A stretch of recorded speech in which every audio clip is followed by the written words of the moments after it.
La situation que traverse le pays nécessite des moyens colossaux. En 2023, le pays a dépensé plus d'1 milliard de dépenses exceptionnelles de sécurité, en plus du budget de la défense. La même tendance s'est observée encore une fois en début de l'année 2024. Une situation fustigée par le Fonds monétaire international. Cette institution de Bretton Woods vient de s'engager avec la RDC pour un nouveau programme. Comment gérer les recommandations du FMI et la nécessité de doter les FRDC des moyens adéquats pour défendre l'intégrité territoriale nationale?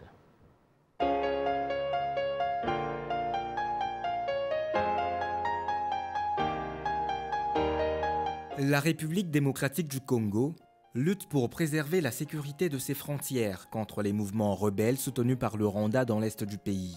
Et le Fonds monétaire international a fustigé les dépenses exceptionnelles effectuées ces dernières années dans le cadre du soutien des efforts de guerre. Néanmoins, le pays de Félix Tshisekedi a clôturé pour la première fois de son histoire un programme avec le Fonds monétaire international, de façon plus ou moins exemplaire. Son représentant à Kinshasa a néanmoins salué la gestion publique imprimée par le gouvernement de la RDC, en termes notamment de la croissance des recettes de l'État. Je viens d'avoir l'honneur d'être reçu par Monsieur le ministre des Finances. C'était l'occasion effectivement, à travers lui, de féliciter l'ensemble des autorités de la RDC, puisqu'effectivement, hier, 3 juillet, s'est tenu le conseil d'administration du Fonds monétaire international qui a validé la 6e et dernière revue du programme économique soutenu par la facilité élargie de crédit du Fonds monétaire international. Malgré la clôture historique de son programme, Gabriel Leost a souligné les défis persistants dans la gestion des dépenses publiques. C'est un moment quand même important, on peut même dire historique, puisque c'est pour la première fois de l'histoire de la République démocratique du Congo qu'un tel programme va jusqu'à sa fin, c'est-à-dire que l'ensemble des revues ont pu être conclues. Au-delà de ce message et de ces félicitations, ça a aussi été l'occasion pour le ministre de montrer sa détermination à mettre en œuvre, à participer à la mise en œuvre des priorités du 2e mandat du président de la République, des priorités du nouveau gouvernement.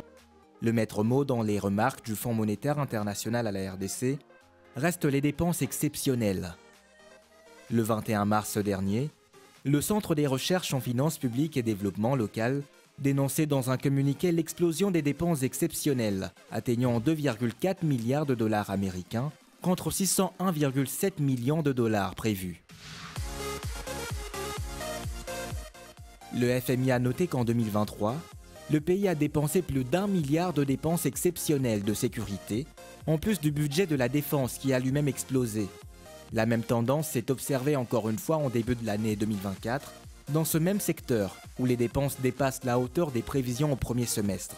Cela à cause notamment des dépenses exceptionnelles. Le FMI a proposé au gouvernement de la RDC de renforcer le contrôle dans le but d'éviter au budget tout dépassement, d'initier un collectif budgétaire en vue de rectifier la loi des finances de l'année en cours. Les autorités congolaises ont pour leur part accepté l'audit de ces comptes publics pour apporter plus de lumière sur les dépenses liées à la sécurité entre 2023 et 2024. Par ailleurs, le pays est engagé à renouveler le programme et à améliorer sa chaîne de dépenses.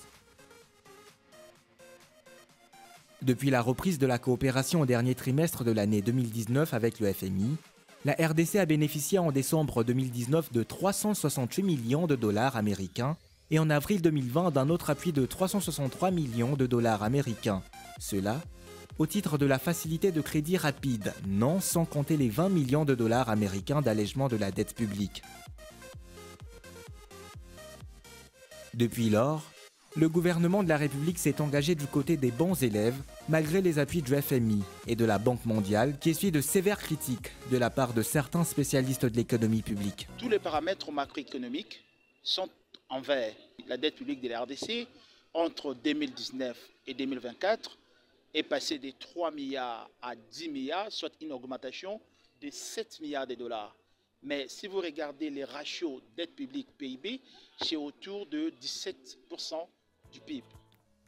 Entre-temps, c'est la dette publique de la RDC qui s'accumule ce jour, avec presque 10 milliards de dollars, dont seulement environ 4 sont internes. Maintenant que le gouvernement s'engage pour un nouveau programme avec le FMI, l'opinion attend de cette coopération des retombées, en termes de plusieurs milliards de dollars pour les 5 prochaines années.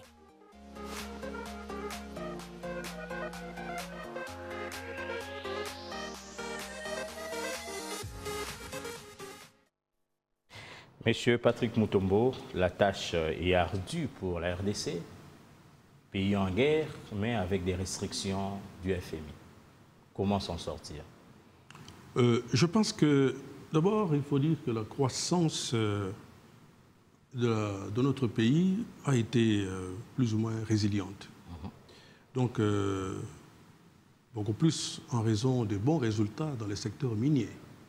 Et donc, toutes ces mesures prises par notre Banque centrale, justement pour resserrer l'orientation de la politique monétaire et atténuer les pressions sur le marché des changes, ont contribué à un léger relâchement des tensions inflationnistes. Moi, je pense qu'au jour d'aujourd'hui, il faut se poser peut-être la question de savoir comment capitaliser les acquis de la coopération retrouvés avec le Fonds monétaire international. Je pense qu'il est primordialement crucial et déterminant de faire avancer toutes les réformes visant à améliorer la gouvernance et la transparence, surtout dans les secteurs miniers.